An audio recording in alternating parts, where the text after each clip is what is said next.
வணக்கம். தாய் வீடு அக்டோபர் 2023. அங்காதி பாதம் 400. தூதுவன் குறிகுணங்கள். எழுதியவர் பாலசிவகடாட்சம். வாசிப்பவர் மேரிக்யூரி பால். திருக்கோணமலை ஈசனை முதலில் போற்றித் தொடங்கும் ஈழத்து தமிழ் மருத்துவ நூலான அங்காதி பாதம் 400 என்னும் நூலுக்குரிய பாடல்கள் 124 மட்டுமே எமக்கு கிடைத்த ஏட்டுச்சுவடிகளில் உள்ளன. எனினும் நூலினை முழுமைப்படுத்த எண்ணி இந்நூலினை பெரிதும் ஒத்திருப்பதும் பரராச சேகரத்தை சார்ந்ததாக அறியப்படுவதும் 1936ஆம் ஆண்டு பொன்னையா என்பவரால் அச்சிட்டு வெளியிடப் பெற்றதும் இன்று வரை உரை எழுதப்படாமலும் இருக்கும் அங்காதி பாதம் என்னும் பிறிதொரு நூலிலிருந்து மீதி பாடல்கள் பெறப்பட்டு உரையுடன் இங்கு தரப்படுகின்றன. சோம்பு நோயாளன் ஏவும் தூதுவனில் இலக்கணத்தை யாம் புவிதன்னில் யாரும் அறிந்திட உரைப்ப கேண்மின் மேம்பட வந்த தூதன் மிக்க சென்னியற்கை வைக்கில் சாம்பிய நோயாளன்றான் சாவது கடிகை 3. 284. நோயாளி அனுப்பி வைத்த சோம்பல் மிகுந்த தூதுவனின் குறிகுணங்கள் இந்த உலகில் யாவரும் அறிந்திடும் வண்ணம் கூறுகின்றேன் கேட்பாயாக. வைத்தியனிடம் வந்த தூதுவன் தன் தலைமேற் கை வைப்பானாகில் 3 நாளிகைக்குள் நோயாளி இறந்து விடுவான். 1 நாளிகை என்பது 24 நிமிடங்களுக்கு சமம். 1 கடிகை 3 நாளிகை. 3 நாளிகை 72 நிமிடங்கள்.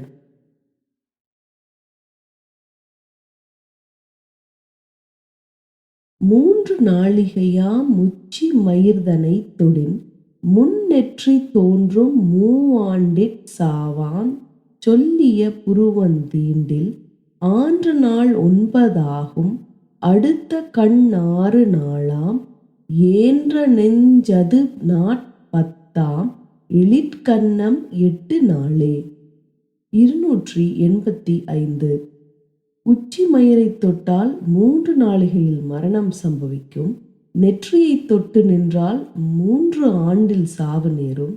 புருவத்தை தொட்டு நின்றால் 9 நாளில் இறப்பர். கண்களை தொட்டால் 6 நாளில் சாவார்.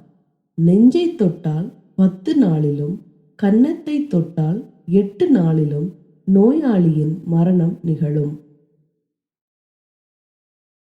எட்டியே முதுகை தீண்டில் இறப்பது 4 கிட்டிய காது மூக்கேற் கேடாது 3 நாளில் முட்டிய கழுத்தஞ்சானாள் முழங்கால் கை மாதமாறாம் தொட்டிடிற் புறங்கானாக்கு துஞ்சுவர் மாதமாறே. 286. தூதன் தன் கைகளால் எட்டி தனது முதுகை தொட்டு நின்றால் நோயாளி இறப்பதற்கு 5 நாள் ஆகும்.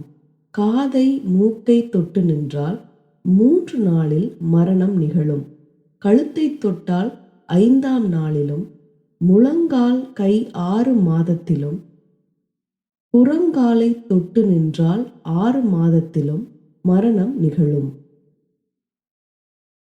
ஆரிய தூதன்றானே அலறிக் கூப்பிட்டானாகி சீறிய முகத்தோனாகி சென்னியை விரித்தோனாகி கூறிய போர்வை செய்ய வாடையனாகி கும்பிட்டூறு நீர்த்தலையன் மொட்டை உருமொற்றை கண்ணனாகி. 287. வைத்தியரிடம் வந்து சேர்ந்த தூதன் பெரும் சத்தம் போட்டு கூப்பிட்டாலும் வெருண்ட முகத்துடன் தலையை முடியை விரித்து சிவந்த ஆடையை போர்த்தியவனாய் நீர் வடியும் தலை அல்லது மொட்டை தலையுடன் ஒற்றை கண் போன்ற குறைகளுடனும் கண்ணிலான் மயிர்களைந்தான் கரிய போர்வையினன் கையில் எண்ணிய கயிறு கத்தி ஆயுதம் எடுத்தோனாகி விண்ணினை பார்ப்போனாகி விழியினீர் சொரிவோனாகி மண்ணினை கீறுவோனாய் மயிர்கெண்ணை வார்த்தோனாகி கண் இல்லாதவனாயும் தலைமுடியை வெட்டியவனாயும் கருத்த போர்வையுடையவனாயும் கையில் கயிறு கத்தி என்னும் ஆயுதங்களை எடுத்தவனாயும் ஆகாயத்தை பார்ப்பதும் அழுவதுமாகி மண்ணை கீறுவோனாய் தலைமயிர்க்கு எண்ணெய் தேய்த்தவனாய் வார்தரு குருதி பொங்க வந்திடல் சார்ந்து நிற்றல் ஆர்தரு காலை பின் அலங்கையை விரித்து பேசல் ஓர்விலா துருக்கி பேசல் உயர்த்தி லேறி நிற்றல் சோர்வுற மெய் நடுங்கல் துரிதமாய் தருக்கம் போசல். 289. இரத்தம் வழிந்தோட வந்து நிற்றல் காலை பின்னல் கையை விரித்து பேசுதல் மிரட்டும் வகையில் பேசுதல் உயரத்தில் ஏறி நிற்றல் உடம்பு சோர்ந்து நடுங்குதல் விரைவாக விவாதித்தல். தருக்கினோடிருவர் வந்தே அழைத்திடல் தடிகையூன்றல் பெருக்கமாம் வியாதியாளர் பெண்களிற் கைமையானோர் உருக்கமாய் அழைத்தல் இன்ன ஓதிய குணங்கள் கண்டால் வெறுக்கொள காலநூறின் மேவுவர் மின்ன நாளே. 290. செருக்குடன் இருவர் வந்து அழைத்திடல் தடி கையில் ஊன்றல் மிகுந்த வியாதி உடையவராயும் விதவைகளாயும் உள்ளோர் உருக்கமாக கூப்பிடுதல் போன்ற குணங்களைக் கண்டால் பயம் தரும் யமலோகம் செல்லுவர் என்பதை அறிவாய் மின்னல் போன்றவளே. மருந்தின் பாகம். மின்னனாய் மருந்தின் பாகம் விழியினில் 4 துள்ளி துன்னவே நையமாறு துள்ளி காதினிலுமாறு உன்னிடு குழம்பு லேகிய முருகுங்கை அளவாய்க் கொள்ளு பன்னு கண் நூடுமத்திற் பாதி பக்குவமாய்ப் பண்ணே. 291. மின்னல் போன்றவளே, மருந்துகளை எடுக்க வேண்டிய அளவு பற்றி கூறுவோமானால் குழம்பு லேகியம் என்பவற்றை உருகிய நிலையில் ஓர் உள்ளங்கையளவு எடுக்க வேண்டும். பக்குவமாங் குடிநீர் பகர்கை கொண்டளவதாகும் நொக்குறு சூரணங்கள் வெறுகடி நிறையதாகும் தொக்குறு குளிகை நன் மாத்திரைகள் சொன்ன அளவாய் கொள்க மிக்க வஞ்சனம் உளுந்தின் பாதியாய் விழியிற்றீட்டே. 292. குடிநீர் கைகொள்ளும் அளவாகும் சூரணங்கள் வெறுகடி அளவு 3 விரலால் எடுக்கும் அளவில் கொள்ள வேண்டும். சிறிய அளவில் எடுக்க வேண்டிய குளிகை மாத்திரை என்பவற்றை வைத்தியர் சொல்லும் அளவிலேயே எடுத்தல் வேண்டும்.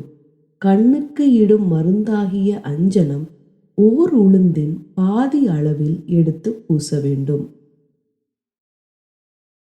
மருந்தின் வயது.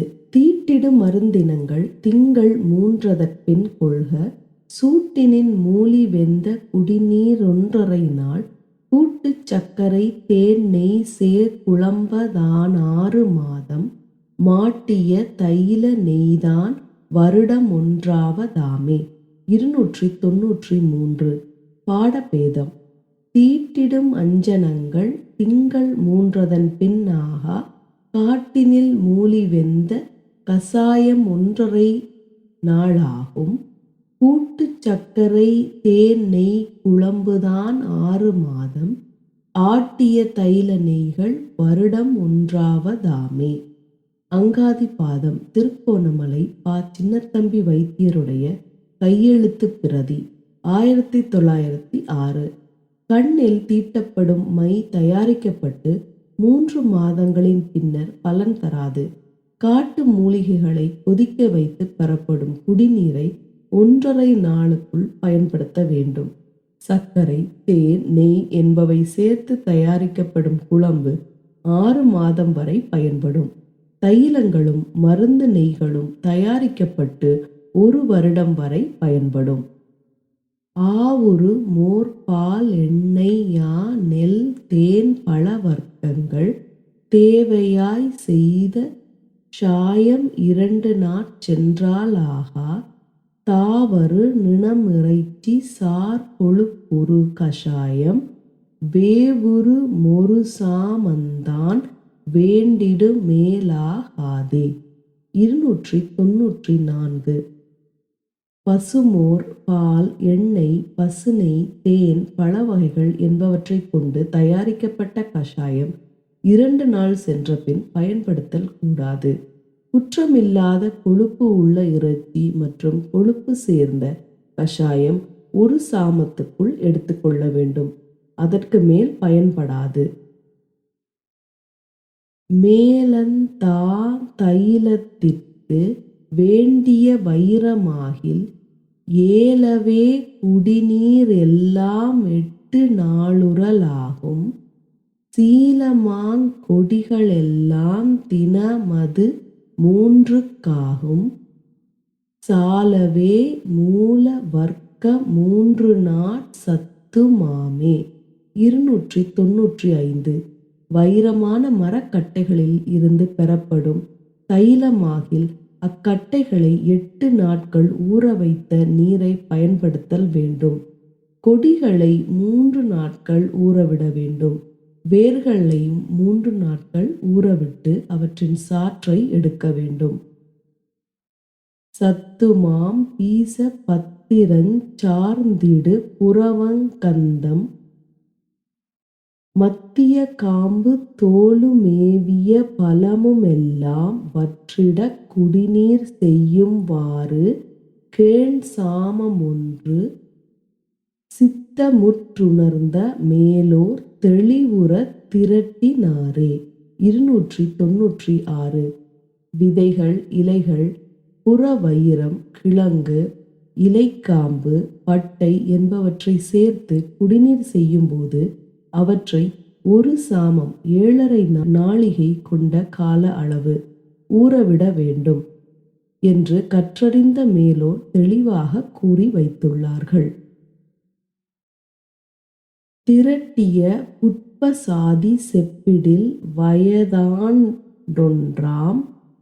வருட்டிய விரையினாயுள் வருடம் 5 முருட்டிய தோல் பட்டைக்கு வருடம் 3 மண்ணில் பிரட்டிய கிழங்குதண்டு பேசிடில் வயது 2.